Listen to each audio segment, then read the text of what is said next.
इस्लामचं नाव घेतोस, लोकांना भडकवतोस. पहलगाममध्ये जाऊन ज्याने हिंदू बांधवाला भगिनीला वाचवण्यासाठी ज्यांनी स्वतः जीवाची आहुती दिली, त्या शहीदला एकनाथ शिंदे साहेबांनी घर बांधून दिलं. त्याची चावी संजय शिरसाटने पहलगाममध्ये जाऊन दिलेली. आम्हाला शिकवतो तू जातीयवाद. हा इम्तियाज जलील, हा राक्षस, ही हैदराबादची औलाद, तिकडची जी आलेली औलाद ही निजामाची औलाद या ठिकाणी येऊन हे विष पेरायचं काम करते. त्याला सोडणार नाही मी. उद्या मुख्यमंत्र्यांची भेट आहे. पोलिसांमध्ये मतीनने काय स्टेटमेंट दिलेलं आहे, एकदा या त्या स्टेटमेंटच्या आधारावर याला जेलमध्ये गेला पाहिजे. आणि बिद्दलच्या पोलीस कमिशनरला सुद्धा सांगतो, असे रात्रीचे 12 वाजता जाऊन भडकाऊ भाषण करणाऱ्यावर गुन्हा दाखल करणार आहात का नाही? कशाच्या बेसवर गेला होता तो तिथं? का म्हणून गेला होता? आरोपीला पाठबळ देण्यासाठी गेला होता. आणि त्याला माहिती देणारे कोण? सकाळी घर पडणार आहे त्याला सांगणारं कोण होतं? पालकमंत्री काय करू शकतो किंवा पालकमंत्र्याचं काय? अरे मी पालकमंत्री पद आणखीन वापरलंच नाही. मला त्या पदाची मस्ती नाहीये. तुम्हाला जी चरबी चढलेली ना, ती चरबी उतरवण्यासाठी मी पुढे आलेलो आहे.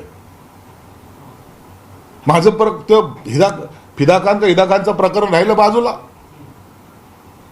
संजय शिरसाटचे ह्याचं मी काढलं म्हणून ते माझ्याशी दुश्मनी घेतात. अरे पूर्ण चौकशी कर ना. माहीत तरी आहे का या मूर्खाला? विभागीय चौकशी झाल्याचं माहिती आहे का त्याला? 4 लोकांची कमिटी होती, त्याला माहीत तरी आहे का?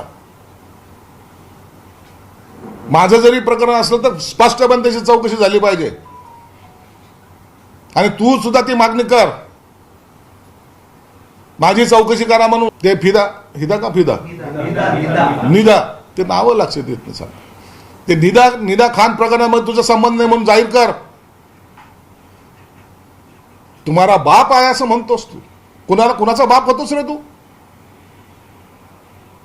एवढी मस्ती तुझ्यात कसली? अर्बन टेररिस्ट आहेस तू. तो तुझा जो टोपीवाला दाढीवाला आहे ना, तो निजाम, त्यालाही सांग हा महाराष्ट्र आहे, मस्ती चालणार नाही. आम्हाला राजकारण शिकवायच्या भानगडीत पडतायत. हिंदूच्या मुलीचं धर्मांतर करता, लव जिहाद करता, ड्रग्स विकता. तुम्हाला काही करायचं ना, तुमच्या पूजा करायच्या. पिढ्या सगळ्या बर्बाद होत चालल्यात. नारेगाव हमेशा हमारे साथ में रहा. का? ड्रग्सचा धंदा करायसाठी. गेल्या 4 महिन्याचा फक्त रेकॉर्ड काढा, किती ड्रग्स त्या ठिकाणून पकडले गेलं. पोलीस रेकॉर्ड आहे ना, FIR असेल ना तिथं. मी बोलतोय म्हणून नाही,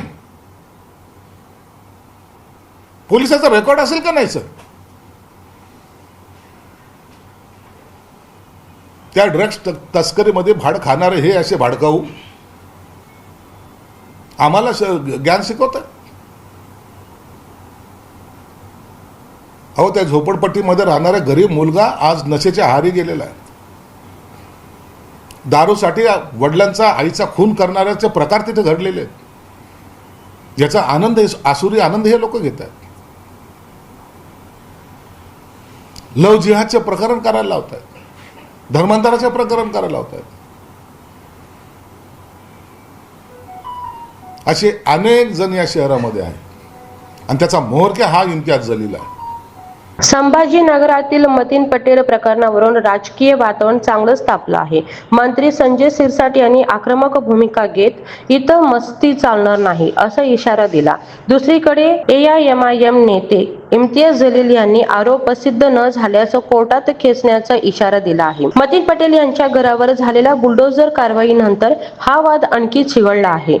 कारवाई दरम्यान कुटुंबियांच्या हातात संविधानाचा प्रत असल्याचा फोटोही चर्चेत आला. जलील यांनी कुटुंबाला मदतीचं आश्वासन दिलं आहे. या प्रकरणामुळे कायदा, न्याय व राजकीय आरोप प्रत्यारोप यावर पुन्हा चर्चा रंगली आहे. तुमच्या मते ही कारवाई न्याय्य होती का?